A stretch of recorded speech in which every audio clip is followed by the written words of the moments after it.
Tu vois, le monde se divise en deux catégories. Ceux qui ont un pistolet chargé et ceux qui creusent. Toi, tu creuses.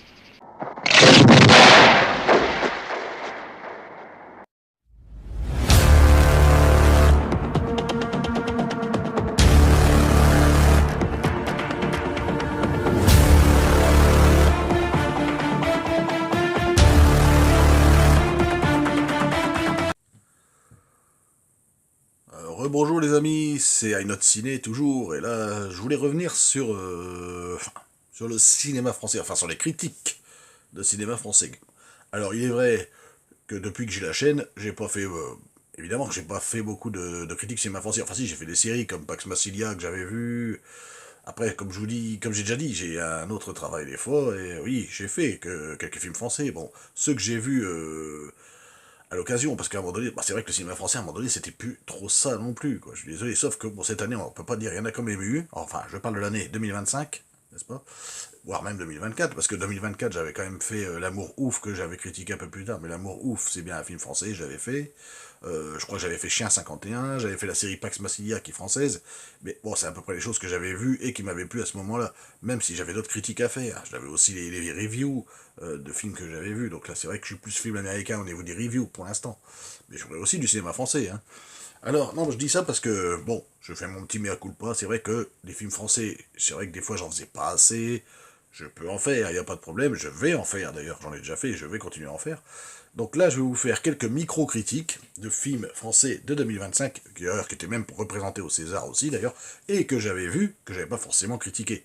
Mais je l'ai bien précisé, d'ailleurs quand j'ai fait la vidéo sur les Césars, vous pourrez aller la voir, que j'avais vu certains de ces films, et pas tous, parce que j'avais pas le temps de tous les voir évidemment, et oui, que j'avais eu un petit commentaire qui me disait mais ouais mais tu critiques pas assez tu fais pas assez de critiques de films français, machin. Je fais ce que je peux, j'essaie de les faire, évidemment. Évidemment, j'ai pas le temps de critiquer tous ces films de 2025 français, c'est vrai. Et ça je l'avoue, mais je les avais vus. Enfin en tout cas je les ai pas tous vus, mais j'en ai vu quelques-uns. Je vais vous dire ce que j'ai vu. Donc du coup, et je vais vous faire une petite critique très vite. En tout cas tous les films que je vais vous citer, c'est que j'ai à peu près aimé. Il faut que j'ai aimé. Alors bien sûr, il y a Un ours dans le Jura, qui a eu le meilleur César du meilleur scénario original pour Franck Dubosc en tant que réalisateur. Donc Un ours dans le Jura, donc de Franck Dubosc, donc avec Franck Dubosc, Laure Calamy et Benoît Poelvoorde. Donc là c'est l'histoire, c'est de deux personnes qui s'appellent Michel et Cathy et qui eux vont vivre dans le Jura, donc dans une espèce de ferme où ils vendent des sapins, c'est leur business, mais bon c'est un peu leur business est un peu pas très florissant, le couple est un peu en train de s'effriter, ils ont un enfant de 12 ans, et Michel un jour, donc en rentrant du travail, de la Syrie, du travail, il rentre, et en rentrant, il a un accident de voiture, mais évidemment c'est enneigé, donc il glisse pour éviter un ours, justement, le fameux ours, et en évitant l'ours, il rentre dans une autre voiture qui est sur le bas-côté avec deux occupants, et ça tue les occupants sur le coup. Évidemment, il fallait le dire à sa femme, et ils vont essayer, justement, pour pas qu'il se fasse suspecter, de planquer, de faire disparaître les cadavres, les corps de ces deux personnes, et en faisant ça, ils vont découvrir un sac rempli d'argent d'une valeur d'à peu près 2 millions d'euros. Alors là, je dois dire que Franck Dubosc, qui nous a fait un espèce de comédie noire qu'il n'est pas l'habitude de faire en tant que réal, mais je trouve qu'en tant que réal, il s'en sort mieux. Et même en tant qu'acteur, là, franchement, il est bien. En tout cas, son film, on dirait un espèce de Fargo français. Et c'est vraiment un bon film. C'est vraiment un bon film. Et puis, ironiquement, du coup, j'ai bien aimé, très bien aimé. On dirait un Fargo à la française. Mais pas un remake de Fargo, mais on dirait vraiment un Fargo française. Et pour le coup, il a eu l'Oscar du meilleur scénario original, et c'est totalement mérité. En tout cas, Oscar du meilleur scénario pour Franck Dubosc, totalement mérité. Et ironiquement, il a eu ce vrai César un an après son petit Césario qu'il avait eu au César 2024. Enfin, pour l'année 2024, l'année dernière. Donc, et c'est vachement amplement mérité. Ensuite, nous avons alors un film qui s'appelle Ma mère, Dieu et Sylvie Vartan, de Ken Scott. Alors ça, je l'ai vu, c'est avec Leila Bekti. Et c'est tiré d'une histoire vraie, d'une autobiographie du propre auteur, Dr Roland Pérez, qui parle de son enfance, donc qui est né avec un pied beau, et que il va y avoir plusieurs interventions pour essayer de le faire marcher et tout ça. Rien ne va y faire. Les médecins vont dire qu'il sera obligé de vivre soit avec des béquilles, soit dans un fauteuil roulant. Et sa mère, jouée par Leila Bekti, elle est pas d'accord avec ça, elle croire en Dieu, elle se dit que croyant en Dieu et tout ça, ça va finir par le faire remarcher, par la grâce de Dieu. Et c'est un très bon film, Leila Bekti, alors voilà, moi je vous le dis tout de suite, Leila Bekti, euh, très bonne actrice, et je trouve que là-dedans, Alors là, bah, celle-là, je crois que c'est, si c'est pas un de ses meilleurs rôles, son meilleur rôle, mais c'est un de ses meilleurs rôles en tout cas, clairement. Donc j'ai adoré ce film. Ensuite, que j'ai vu il n'y a pas longtemps, enfin que j'avais vu avant les Césars, Un simple accident. Donc ça, c'est un film franco-iranien de Jafar Panahi. Et donc là, c'est un couple avec son enfant, un couple, un homme et sa femme enceinte qui sont en train de rouler, pas loin du désert iranien, près d'un petit village. Ils tombent en panne près d'un garage et donc du coup, ils appellent donc le garagiste, un mécano, et le mécano va croire reconnaître dans la personne du couple, enfin du père, enfin du couple, enfin celui qui conduit la voiture, qui est en panne, il va croire reconnaître au grincement, parce que cet homme-là a une prothèse, au grincement de sa prothèse, un homme qu'on faisait appeler la guibole, et il va croire, en entendant ce bruit, que c'est un de ses anciens tortionnaires, pendant qu'il était interrogé par par les tortionnaires quand il était retenu par les autorités iraniennes bien avant. Donc voilà, c'est un espèce de drame thriller, on est d'accord. Et c'est très bien joué aussi. Je l'ai vu, bon, ça fait un petit moment déjà que je l'ai vu finalement, mais j'ai vraiment adoré ce film, et bizarrement, donc l'histoire n'a rien à voir, mais enfin ça me fait penser, alors je l'avais dit je crois à un moment des Césars, ça me fait penser à un film avec Sigourney Weaver et de Roman Polanski, je crois d'ailleurs, avec Sigourney Weaver et Ben Kingsley, où Sigourney Weaver croit reconnaître en la personne de Ben Kingsley son ancien tortionnaire avant, quand elle était en mission dans les camps et tout ça, et que elle le séquestre pour essayer de lui faire avouer si c'est bien lui et tout ça, et l'histoire ressemble un peu à ça. Enfin, au niveau du synopsis, en tout cas. Voilà. Donc j'ai vraiment bien aimé ça aussi. Alors après, un film que j'ai adoré, c'est Nouvelle Vague, de Richard Linklater. Alors lui, il a carrément eu meilleur film. Enfin, lui, je lui aurais donné meilleur film, meilleur réal. Et je pense qu'il l'a eu amplement. Enfin, meilleur film, c'est pas lui qui l'a eu, c'est L'Attachement. Et bizarrement, je l'ai pas vu. Donc je ne peux pas critiquer L'Attachement. Je l'ai pas vu. D'après ce que j'en ai entendu, c'était pas non plus le film de l'année. Mais bon, c'est lui qui a eu le meilleur film.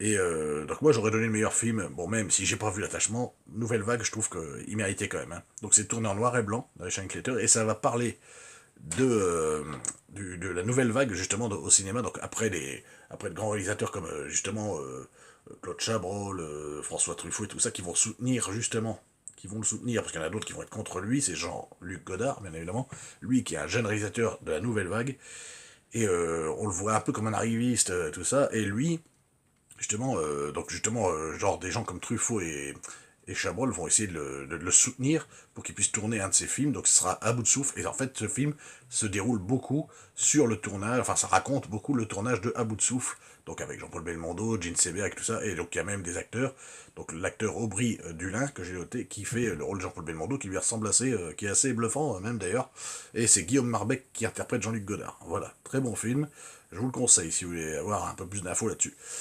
Ensuite, il y a Dossier 137, un drame policier de Dominique Moule, alors, avec Léa Drucker. Donc là, ça raconte l'enquête sur une espèce de blessure qu'a eu un homme par un tir de flashball lors des manifestations des Gilets jaunes. Donc là, c'est Stéphanie Bertrand, donc jouée par Léa Drucker, qui va essayer d'enquêter au niveau de l'IGPN. Donc ça, c'est au niveau de la police nationale quelle enquête est chargée de déterminer les responsabilités et d'où ça vient et tout ça. Regardez le film, je vous garantis que, bon, évidemment, il y a eu des bavures, ça a apparemment été fait par deux policiers et tout ça, et il faut voir si ces deux policiers vont être inquiétés ou non, et évidemment, tout ce qui est sûr, c'est que ce jeune garçon, donc c'est une histoire vraie, c'est une histoire vraie, il aura des séquelles à vie, évidemment. Mais bon, évidemment, comme des fois, les policiers ne sont comme tous les corps de métier, il n'y a pas que des policiers qui font bien leur travail, enfin les policiers ne sont pas tous pourris, ni ils sont pas tous bons non plus. Voilà, il peut avoir des bavures, et la preuve là-dedans. Regardez ce film, vous allez voir, c'est pas mal. Après, je ne crache pas sur la police non plus, je dis juste qu'il a pu avoir des bavures, et ce film le démontre, voilà. Ensuite, il y a eu le film Valeurs sentimentales, donc de Joachim Trier, donc lui avec Stellan Skarsgård, il y a Elle Fanning aussi dans le film, je sais plus le nom des deux actrices, en bref, c'est un ancien cinéaste joué par Stellan Skarsgård qui va essayer de renouer le contact avec ces deux filles qui sont un peu perdues de vue et qui font un job complètement différent. Et puis lui, comme c'est un ancien cinéaste, il va avoir une rétrospective de tous ses films et il va écrire un scénario où il va penser à une de ses filles pour le rôle, mais elle veut pas faire ça, elle veut pas, et du coup il va trouver une autre fille, une autre femme qui est pas du tout sa fille, pour avoir le rôle de ça, et il va le voir tourner donc du coup en Norvège, donc sa ville natale, et il va se rapprocher dans ce film-là, il va essayer de se rapprocher justement de ces deux filles et rapprocher également ces deux filles. C'est un film assez sympa, c'est pas le film de l'année non plus, mais bon, il a eu... je crois qu'il a eu un César, je sais plus lequel. Alors moi j'aurais donné, pêle-mêle comme ça, le meilleur film et meilleur réal pour Nouvelle Vague. Meilleur acteur, c'est Laurent Lafitte, je me rappelle, mais lui il méritait clairement parce que c'est un très bon acteur, Laurent Lafitte. Et j'aurais donné, alors c'est la meilleure actrice, c'est Léa Drucker qui l'a eu, moi je l'aurais donné à Leila Bekti, quand même pour Ma mère, Dieu et Sylvie Vartan. Voilà. Et ça je l'avais dit, il me semble, la vidéo que j'ai fait pour les Césars. Voilà, donc L'Agent Secret et L'Attachement, c'est les deux films vraiment qui étaient au César que j'ai pas encore vus, et malheureusement, comme je dis, je peux pas tout voir. Et je remettrai un peu à la hausse un film que j'avais fait la critique. Alors j'avais pas dit que j'avais détesté, enfin j'avais bien aimé l'intrigue, mais la SF du pauvre, c'était Chien 51. Et c'est vrai que je l'ai revu un peu en hauteur, ce film. Vu que j'aime bien Gilles Lelouch, j'aime bien Adèle Exarchopoulos aussi. Voilà, quand on les voit pas trop, quand ils font pas des films, j'ai pas dit qu'ils faisaient que des bons films, mais Adèle Exarchopoulos, je trouve qu'entre ça et L'amour ouf de Gilles Lelouch, bon, L'amour ouf c'était excellent. Chien 51, évidemment, c'est en dessous, c'est pas du tout le même genre de film non plus, mais il y a un petit peu de... Mais c'est de la SF, ouais. Évidemment que c'est pas Blade Runner, on n'aura jamais un budget comme Blade Runner, c'est de la SF du pauvre un peu, mais bon, les idées sont plutôt pas mal, le scénar j'ai bien aimé, voilà, c'est un film qui se laisse voir, qui se laisse regarder. Du coup, j'ai plutôt bien aimé Chien 51 aussi, et celui-là, par contre, j'avais fait la critique. Voilà, donc, bon, je continuerai à faire des critiques dès que je peux de films français. Après, c'est vrai qu'il y a beaucoup plus de films américains que de films français qui sortent, et là, la preuve que non, là, c'est vrai qu'on a été bien fournis en France cette année, contrairement aux Américains, où c'est vrai qu'il n'y avait pas grand-chose à se mettre sous la dent. Mais pourtant, bon, j'essaie de trouver des petites pépites, des fois, c'est pas forcément des films qui sortent... toujours, mais il faut avoir le temps de les voir, et étant donné que j'ai un autre travail aussi derrière. Un vrai travail, enfin, pour l'instant. Et voilà, donc ce que je voulais vous dire les amis à propos du cinéma français, que je continuerai à faire des critiques, bien évidemment, du cinéma français, voire même d'un cinéma, des fois je fais même des films peut-être autres d'autres pays. C'est-à-dire que c'est pas évident, des fois, de les avoir, et français et américains, évidemment. Et aussi les séries, évidemment. Donc je continuerai, ne vous faites pas de soucis. En tout cas, voilà, tout ça pour vous dire que j'ai vu les films que je viens de vous énoncer, que j'avais plutôt bien aimé. Voilà. Évidemment, il y a des degrés, hein, vraiment, dans tout cela. Dossier 137, c'est pas non plus. Alors, comme certains me disaient que c'était le meilleur film de l'année, non, pour moi, c'est pas le meilleur film de l'année français, en tout cas dans ceux que je viens d'énumérer. Moi, je trouve que ceux qui méritent vraiment, enfin, en tout cas pour moi, le meilleur film, c'est Nouvelle Vague, très clairement. Et Ma mère, Dieu, Sylvie Vartan, pour moi, ça serait mes deux préférés. Voilà. Et ce sont mes deux films français préférés de l'année. Voilà. Voilà les amis. Donc, bah, réabonnez-vous à la chaîne. Le petit pouce bleu, la petite cloche, likez, partagez, et on se retrouve bah, bientôt. Je ferai une vidéo dans la semaine. Salut!